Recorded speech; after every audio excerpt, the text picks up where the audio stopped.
اب بلا تاخیر میں دعوت خطاب دیتا ہوں جماعت کے سرمایہ بقیت السلف حضرت علامہ حافظ مسعود عالم صاحب سے گزارش کرتا ہوں کہ آپ کے سامنے خطاب فرمائیں حافظ مسعود عالم صاحب۔ السلام علیکم ورحمۃ اللہ وبرکاتہ۔ ان الحمد للہ نحمده ونستعینه ونستغفره ونستهدیه ونؤمن به ونتوکل علیہ ونعوذ باللہ من شرور انفسنا وسیئات اعمالنا من یهده اللہ فلا مضل له ومن یضلل فلا هادی له اشهد ان لا الہ الا اللہ وحدہ لا شریک له واشهد ان محمدا عبدہ ورسولہ وبعد۔ فضیلت مآب قرائے کرام حفاظ اعظام اور معزز و مکرم حاضرین گرامی، مہمانان ذی وقار اور عزیز القدر طلبہ کرام جو الاصلاح قرآن انسٹیٹیوٹ کے طلبہ ہیں، یہ موقع بڑی خوشی اور مسرت کا موقع ہے کہ الحمدللہ تین عزیز القدر ہونہار بچوں نے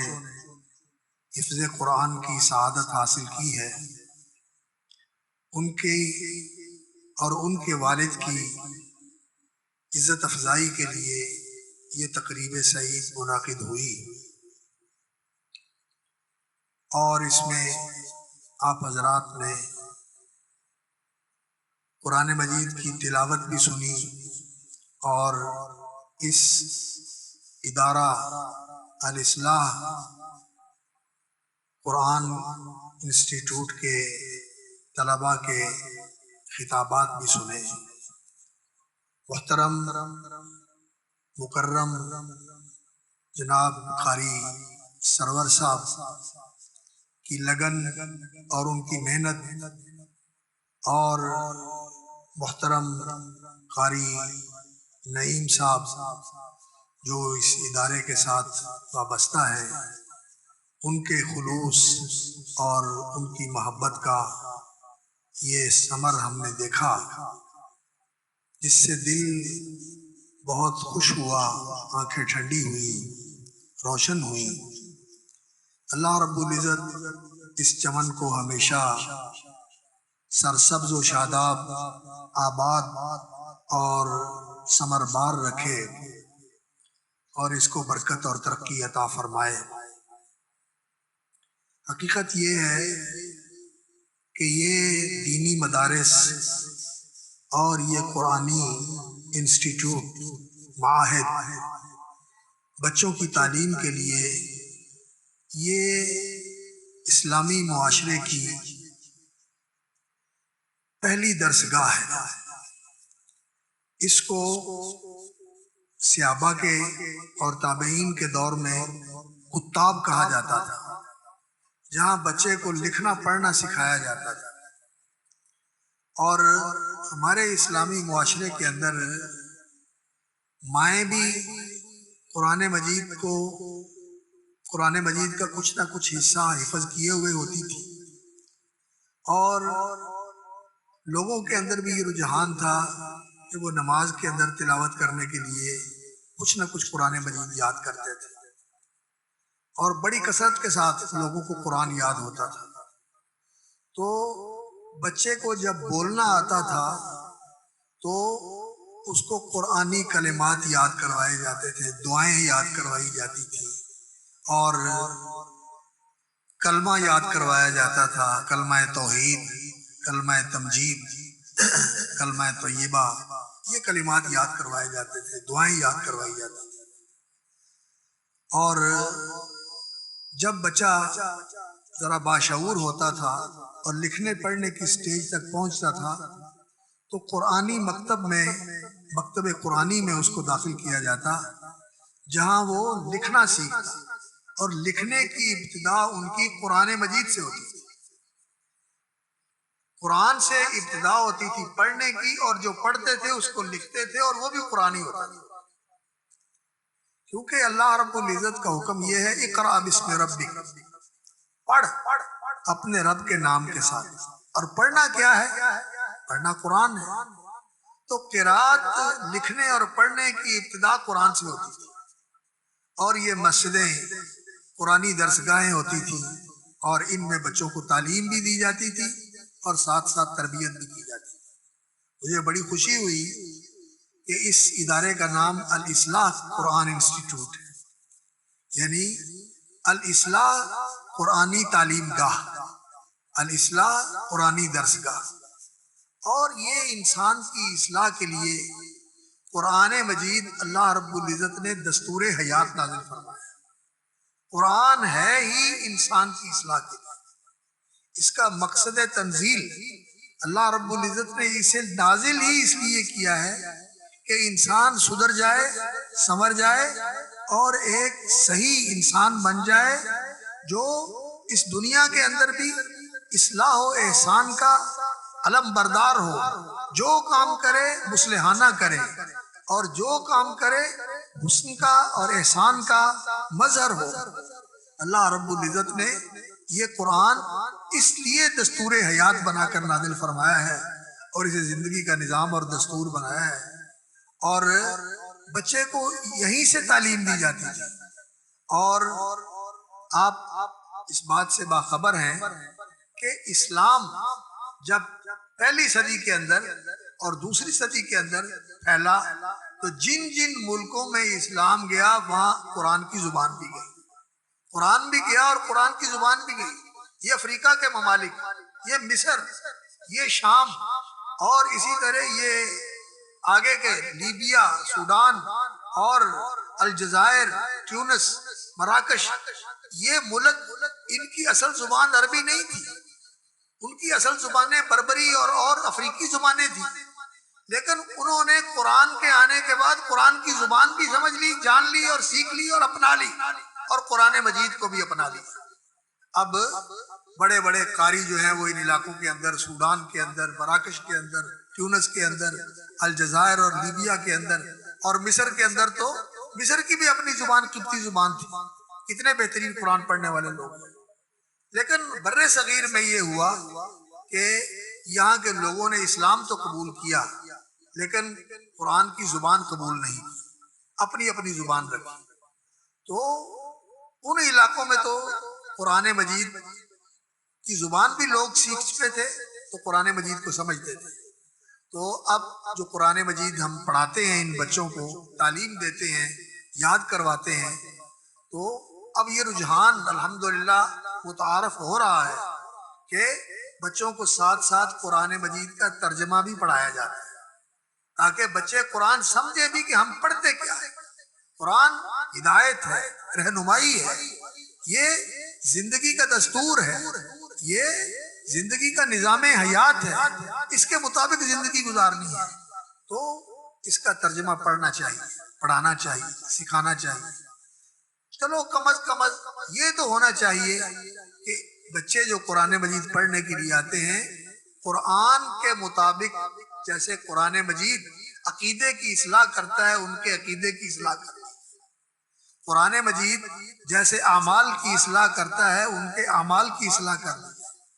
جیسے اخلاق قرآن مجید نے سکھائے ہیں، ان کے اخلاق کی اصلاح کر دی ہے، اور وہ آداب جو قرآن مجید نے بتائے ہیں، ان آداب کے مطابق ان کی زندگی کی تربیت کر دی ہے۔ اور وہ عقیدہ اور وہ عبادت اور وہ اخلاق اور وہ آداب، وہ مکمل طور پر ہمیں کہاں ملتے ہیں؟ وہ محمد الرسول اللہ صلی اللہ علیہ وسلم کی زندگی میں ملتے ہیں۔ اور محمد الرسول اللہ صلی اللہ علیہ وسلم نے جس معاشرے کی تعلیم فرمائی اور تربیت فرمائی اور جو معاشرہ تشکیل دیا اور تیار کیا، اس معاشرے کے اندر وہ عقیدہ ملتا ہے، وہ عمل ملتا ہے، وہ اخلاق ملتا ہے، وہ آداب ملتے ہیں تو ہمیں ان بچوں کے اندر یہ عقیدہ، یہ عبادت کا جذبہ اور یہ معاملے کی صفائی اور یہ اخلاق کی اچھائی اور یہ آداب کی درستگی ہمیں ان بچوں کے اندر پیدا کرنی چاہیے۔ اس کا نام الاصلاح رکھا ہوا ہے۔ الحمدللہ یہاں اس بات کا اہتمام کیا جاتا ہے۔ اللہ رب العزت مزید برکت عطا فرمائے۔ اور جو قاری قرآن ہے اس کا واقعتاً بڑا اونچا مقام ہے، جیسا کہ حدیث میں آیا، اور عزیز بچوں نے بھی اس حدیث کا حوالہ دیا اور اس کا ذکر کیا کہ ان اللہ یرفع بہذا الکتاب اقواما، یہ کتاب ایسی ہے قرآن مجید کہ اللہ رب العزت پستیوں میں گری ہوئی قوم کو اگر وہ اس قرآن کو اپنا لیتے ہیں، قبول کر لیتے ہیں، اس کے مطابق اپنے آپ کو بنا لیتے ہیں، ڈھال لیتے ہیں اور اپنے آپ کو بدل لیتے ہیں جیسے قرآن بدلنا چاہتا ہے، تو اللہ تعالیٰ انہیں پستیوں سے اٹھا کر بلندیوں تک پہنچا دیتے ہیں، انہیں عظمتوں اور سرفرازیوں سے اللہ تعالیٰ ہمکنار فرما دیتے ہیں۔ وَيَضَعُ بِهِ آخَرِينَ، اور جو قرآن کو نہیں سیکھتے، نہیں پڑھتے، وہ پستی میں چلے جاتے ہیں، اور اگر پڑھا بھی ہو، سیکھا بھی ہو، لیکن عمل نہیں کیا تو پھر بھی وہ آدمی جو ہے وہ پستی میں چلا جاتا ہے۔ تو یہ بچے ماشاءاللہ قرآن کے حافظ بنے ہیں، ہماری دعا ہے کہ اللہ انہیں پختہ حافظ بنائے، یہ ساری زندگی قرآن کی تلاوت کرتے رہے اور یہ قرآن کے محافظ بھی بنے۔ قرآن کی دو چیزیں ہیں حفظ کرنے کی، ایک قرآن کے حروف ہیں جن کو انسان یاد کر کے ضبط کر کے اپنے دل و دماغ پہ نقش کر لے، بل هو آیات بینات فی صدور الذین اوتوا العلم، اہل علم کے سینوں میں قرآن محفوظ ہے۔ یہ کوئی چھوٹی نشانی ہے اللہ رب العزت کی، قرآن مجید کے منزل من اللہ ہونے کی۔ دنیا کے اندر لوگ ٹھیک ہے شعر یاد کرتے ہیں، دیوان لوگوں کو یاد ہوتے ہیں، لیکن کوئی نثر کی کتاب اس طرح ہو جو لوگوں نے حفظ کی ہو اور اتنی بڑی تعداد کے اندر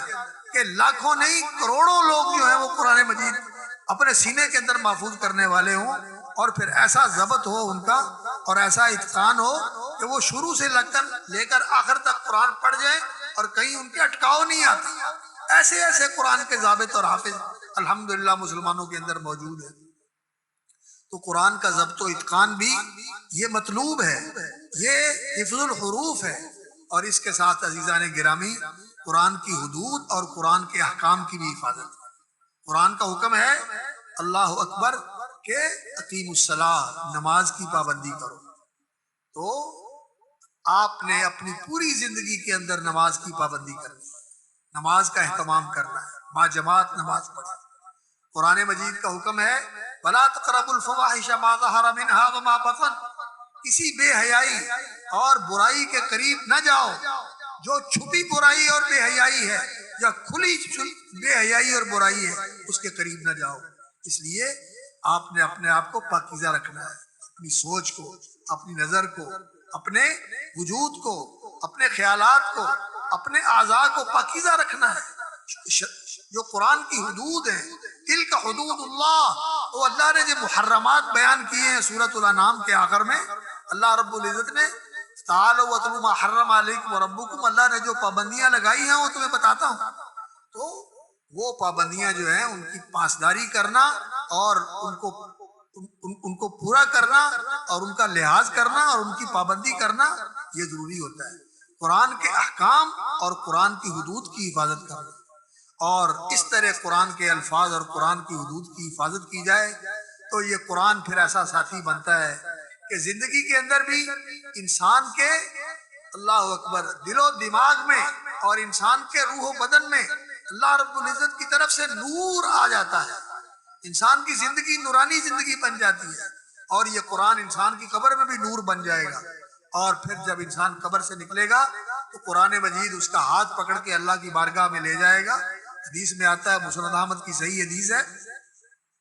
کہ قرآن اللہ کی بارگاہ میں ہاتھ پکڑ کے حافظ قرآن اور قاری قرآن اور عامل بالقرآن کا، یہ حدیث کے الفاظ ہیں، جو قرآن کے ساتھ عمل کرتے ہیں وہ قرآن پر عمل کرتے ہیں اور قرآن کے مطابق زندگی گزارتے ہیں، قرآن کے احکام کی پاسداری کرتے ہیں، قرآن کی حدود کی حفاظت کرتے ہیں، حروف کی بھی حفاظت کرتے ہیں، حدود کی بھی حفاظت کرتے ہیں، تو قرآن ان کا ہاتھ پکڑ کے اللہ کی بارگاہ میں لے جائے گا اور قرآن کہے گا یا اللہ میں تیرا کلام ہوں اور یہ میرا ساتھی ہے، یہ میرا ساتھی ہے، اس نے میرا ساتھ دیا، میرا ساتھ نبھایا، میرے ساتھ رہا، مجھے ساتھ رکھا، ہر وقت پڑھتا رہا، عمل کرتا رہا، قائم بالقرآن، یقوم بالقرآن آناء اللیل و آناء النہار، دن رات قرآن پڑھتا بھی رہا اور قرآن کے مطابق عمل بھی کرتا رہا۔ قیام بالقرآن جو ہے اس کے اندر پڑھنا اور عمل کرنا دونوں چیزیں آتی ہیں۔ تو یہ قرآن کرام اور سب کو یہ چیز ملحوظ رکھنی چاہیے کہ عمل بالقرآن جو ہے یہ بھی بہت ضروری ہے، بلکہ قرآن مجید کی تلاوت کے اندر ہی یہ چیز شامل ہے۔ الذین آتیناہم الکتاب یتلونہ حق تلاوتہ، حضرت عبداللہ ابن عباس رضی اللہ تعالیٰ عنہ اس کی تفسیر کرتے ہیں، یتلونہ حق تلاوتہ کا معنی یہ ہے کہ وہ قرآن پر عمل کرتے ہیں جیسے اس پر عمل کرنا چاہیے۔ تو جو عمل کرنے والا ہے اور قرآن پڑھنے والا ہے، قرآن اس کا ہاتھ پکڑ کے اللہ کی بارگاہ میں لے جائے گا اور قرآن مجید اللہ کے حضور کہے گا یا اللہ میں تیرا کلام ہوں اور یہ میرا ساتھی ہے، تو اس کی عزت افزائی فرما۔ دو حدیثیں ہیں، میں ان کو اکٹھا کر کے بیان کر رہا ہوں۔ تو قرآن کہے گا یا اللہ اس کی عزت افزائی فرما، تو اللہ رب العزت اس کی عزت افزائی فرمائیں گے، اس کے سر پہ تاج پہنایا جائے گا، حافظ قرآن کے، عامل بالقرآن کے، حامل قرآن کے سر پہ تاج پہنایا جائے گا، بہت ہی عظیم الشان۔ اور قرآن کہے گا یا اللہ اس کی مزید عزت افزائی فرما، پھر اس کو خلعت پہنائی جائے گا، لباس پہنایا جائے گا۔ جیسے نہیں آپ یونیورسٹیوں میں دیکھتے ہیں پی ایچ ڈی کے، ایم فل کے جو ڈگری ہولڈر ہوتے ہیں، جب ان کو ڈگریاں ایوارڈ کی جاتی ہیں، دی جاتی ہیں، تو ان کے سروں پہ خاص ٹوپی رکھی جاتی ہے اور خاص گون ان کو پہنایا جاتا ہے، عزت و تکریم کے ساتھ ان کو ڈگری ایوارڈ کی جاتی ہے۔ اسی طرح قرآن مجید کی جو حافظ ہیں ان کو اللہ رب العزت کی بارگاہ سے یہ اعزاز حاصل ہوگا۔ آج تو ان کے والد صاحب کو پگڑی پہنائی گئی اور انہوں نے آپ کے سامنے سبق سنایا اور ان کی عزت افزائی کے لیے آپ نے یہ سارا اجتماع قائم کیا ہے، لیکن وہاں ان کی عزت افزائی اس طرح ہونے والی ہے۔ اور قرآن مزید کہے گا یا اللہ اس کی عزت اور بڑھا، تو یہ خلعت اور یہ تاج جو پہنایا گیا ہے، اس کے بعد اللہ رب العزت مزید عزت افزائی فرمائیں گے۔ حدیث میں آتا ہے کہ اس کے ایک ہاتھ میں جنت کی الاٹمنٹ دے دی جائے گی کہ تیرے لیے جنت کی بادشاہت الاٹ کر دی گئی، اور دوسرے ہاتھ میں یہ سرٹیفکیٹ دے دیا جائے گا کہ یہ جنت ہمیشہ ہمیشہ کے لیے تیری ہے۔ اور پھر جنت کے اندر مقام اس کا بلند وہاں تک پہنچے گا جہاں تک اس کے پڑھنے کا سلسلہ جاری رہے گا۔ پڑھا اسے کہا جائے گا تو پڑھ اور چڑھ، جہاں تیرا قرآن ختم ہوگا وہاں تیرا مقام آئے گا۔ تو یہ حافظ کی عزت افزائی ہے، اور اس کے والد کی عزت افزائی اور والدہ کی عزت افزائی۔ رسول اکرم صلی اللہ علیہ وسلم نے فرمایا کہ لایا جائے گا قرآن اور اس کے پڑھنے والے اور عمل کرنے والے کو اور اس کے والدین کو، اور انہیں ایسا تاج پہنایا جائے گا جس کی روشنی سورج سے بھی زیادہ ہوگی، اور انہیں ایسا لباس پہنایا جائے گا اور ساری دنیا اس کی قیمت نہیں بن سکتی، اور انہیں عزت کا لباس بھی پہنایا جائے گا۔ تو وہ کہیں گے بیما کسینا ھذا، اے اللہ یہ چیز، یہ عزت افزائی، یہ تاج، یہ خلعت جو ہمیں پہنائی گئی ہے، اس کا سبب کیا ہے؟ انہیں کہا جائے گا بِأَخْذِ وَلَدِكُمْ الْقُرْآنَ، کہ تمہارے بچے نے قرآن پڑھا۔ تو بچوں کو قرآن مجید پڑھانا، اور قرآن مجید اس میں استاد کی بھی محنت ہوتی ہے، والدین کی بھی محنت ہونی چاہیے۔ اب انہوں نے ماشاءاللہ پڑھ لیا ہے تو ان کے ضبط کے لیے بھی آپ ان کو ٹائم دیں کہ یہ قرآن ضبط کر لیں، اور پھر بہت ہی اچھا ہو۔ اور یا حبذا، کاش ایسا ہو جائے کہ آپ ان کو دین کے لیے وقف کر دیں، دین کے عالم بنا دیں، دین کے عالم بنا دیں اور قرآن کے خادم بنا دیں۔ انشاءاللہ العزیز یہ کبھی بھی نیچے نہیں رہیں گے۔ اللہ ان کو یرفع بہذا الکتاب، اللہ تعالیٰ اس کتاب کے ساتھ ان کو بلندیاں اور عظمتیں نصیب کرے گا۔ چلو اگر دین کے عالم نہیں بنیں گے تو بہرحال ایسے تو ہونے چاہیے کہ ساری زندگی قرآن پڑھتے رہیں اور قرآن مجید کو یاد رکھیں اور قرآن مجید کے مطابق عمل کرتے رہیں۔ اللہ رب العزت ان کی حفاظت فرمائے۔ اور اسی طرح مجھے قاری صاحب نے ماشاءاللہ ایک اور خوشی کی بات بتائی کہ یہاں بچیوں کا بھی مدرسہ ہے، جہاں خواتین کی تعلیم کا بھی انتظام ہے۔ اس میں شارٹ کورسز بھی ہوتے ہیں، یعنی مختصر کورسز ہوتے ہیں۔ حدیث کا کورس ہے جس میں بنیادی اعمال،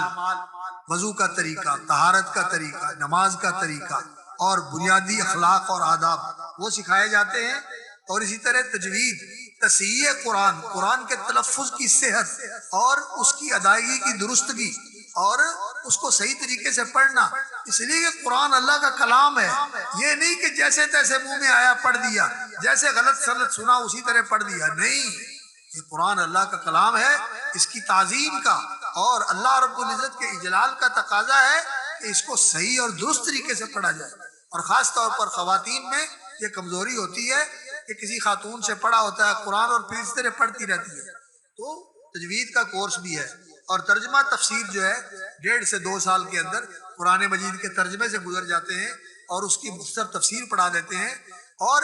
اس طرح قرآن کے ترجمے اور تفسیر کا کورس کر لیا جائے بے شک 1.5-2 سال کے اندر،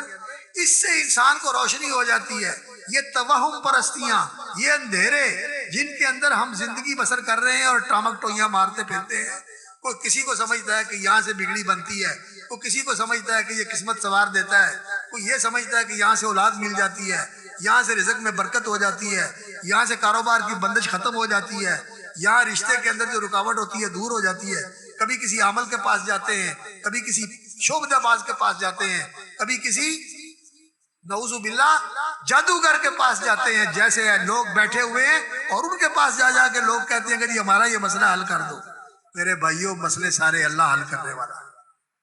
وَإِن يَمْسَسْكَ اللَّهُ بِضُرٍّ فَلَا كَاشِفَ لَهُ إِلَّا هُوَ، تکلیف آ جائے تو اللہ رب العزت کے سوا کوئی اس کاٹنے والا نہیں ہے۔ اللہ کاٹے گا تو کٹے گی، اگر اللہ کی طرف سے نہ کٹے تو نہیں کٹتی، اور اللہ رب العزت کاٹتا ہے۔ جب اللہ تعالیٰ کی طرف سے تکلیف آتی ہے تو اللہ رب العزت اس کو کاٹ بھی دیتا ہے۔ یونس علیہ السلام کی تکلیف اللہ نے کاٹی،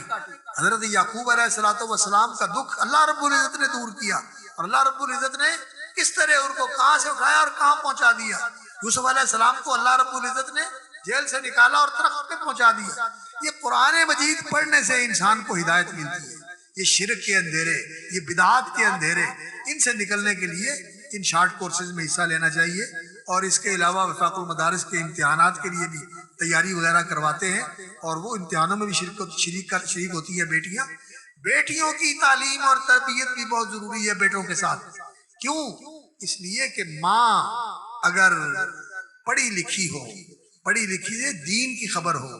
دین کا شوق ہو، دین کی لگن ہو، تو اس کی کوکھ سے جو اولاد جنم لے گی انشاءاللہ وہ بھی دیندار ہوگی، اور اس کے دودھ سے اور اس کے ارضاء سے، اس کی رضاعت سے جو بچہ پرورش پائے گا اور اس کی زبان سے جو بول نکلیں گے وہ انشاءاللہ پاکیزہ بول ہوں گے، اور یہ ایک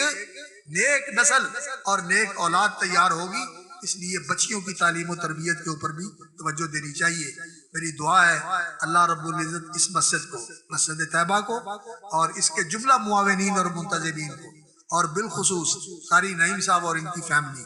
اور اس کے جو امام صاحب اور جو خطیب صاحب ہیں اور جو سارے یہاں کے حضرات ہیں، اللہ تعالیٰ ان سب کو جزائے خیر عطا فرمائے، اور ان کی یہ اصلاح کی کوشش و کاوش کو اللہ قبول فرمائے، اور زیادہ اس کو وسعت اور برکت عطا فرمائے، اور اس محلے کی بلکہ اس علاقے کے لیے اللہ رب العزت ان کو اصلاح و ہدایت کا نمونہ بنائے۔ اللہ رب العزت قبول فرمائے، اور میں ان بچوں کو مبارکباد دیتا ہوں۔ بیٹا میری بات سنی ہے نا، نماز کی پابندی کرنی ہے، بے حیائی اور برائی معاشرے میں اس وقت بہت زیادہ ہے، اپنے آپ کو بچا کے رکھنا ہے، اماں اور ابا کی فرما برداری کرنی ہے۔ قرآن مجید نے یہ حکم دیا ہے بالوالدین احسانا، اور اپنے رشتہ داروں کے ساتھ اچھا سلوک کرنا ہے، یہ قرآن کے احکام ہیں، ان کی بھی پابندی کرنی ہے، اور بہت زیادہ اہتمام کے ساتھ قرآن کی منزل یاد رکھنی ہے، اور قرآن مجید پڑھتے رہنا ہے، اور کوشش کریں والدین کے ساتھ، اور والدین سے بھی میں یہ درخواست کرتا ہوں کہ آپ ان کے ساتھ تعاون کریں، اللہ کے لیے وقف کر دیں، انشاءاللہ اللہ تعالیٰ ان کا حامی و ناصر ہوگا، اور اللہ تعالیٰ ان کے لیے کافی وافی ہو جائے گا، اللہ تعالیٰ ان کی ساری ضرورتیں پوری کر دے گا۔ میرے ایک جاننے والے تھے، وہ بتانے لگے جی ہمارے ایک جاننے والے تھے ملتان میں، تو انہوں نے اپنے بچوں کو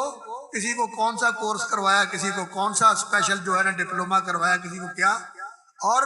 خود وہ بوڑھا ہو گیا، اور ایک بچہ اس کا معذور تھا، اس نے قرآن پڑھا دیا، وہ قرآن کا حافظ بن گیا اور قرآن کا قاری بن گیا، اور جب یہ آدمی خود بوڑھا ہوا اور لاچار ہوا تو کسی نے اس کی خبر نہیں لی، کسی نے اس کو نہیں پوچھا، کہ جس کو معذور سمجھ کے قرآن پڑھا دیا تھا، اسی نے اس کو سنبھالا اور اس کو عزت کے ساتھ رکھا اور اس کی خدمت کرتا رہا، اور اللہ رب العزت نے اس کو ان سے بہتر بنایا ہوا تھا۔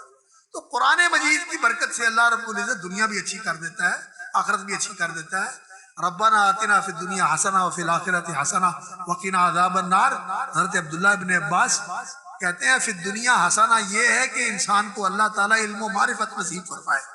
اور علم و معرفت یعنی علم اور معرفت کے بعد عمل کی دولت سے نوازے، اور پھر اس کا صلہ دنیا میں بھی دے اور آخرت میں بھی اس کا صلہ دے۔ وہ یہ کہ اللہ رب العزت بخشش فرما دے اپنی رحمت کے ساتھ، اللہ رب العزت نواز لے اور راضی ہو کے جنت عطا فرما دے اور اپنی رضا کے ساتھ نواز دے۔ تو فی الدنیا آخرہ وفی آتنا فی الدنیا حسنہ وفی الآخرۃ حسنہ، یہ اس کا مقصد ہے، اور یہ جامع دعا ہے۔ انشاءاللہ اس دین کے علم کے سیکھنے سے اللہ تعالیٰ دنیا بھی اچھی کر دیتا ہے اور آخرت بھی اچھی فرما دیتا ہے۔ ان بچوں کو بھی بڑی مبارک ہو، اور ان کے والدین کریمین کو بھی بڑی بڑی مبارک ہو، اور محترم قاری سرور صاحب اور قاری نعیم صاحب اور جتنے جماعت کے اعیان اور ارکان ہیں، ان سب کی خدمت میں میں ہدیہ تبریک پیش کرتا ہوں کہ ان کی سعی و کوشش سے اور کاوش سے یہ سلسلہ چل رہا ہے۔ اللہ اس کو جاری ساری رکھے اور اس کو برکت، ترقی اور فروغ عطا فرمائے۔ وآخر دعوانا الحمدللہ رب العالمین۔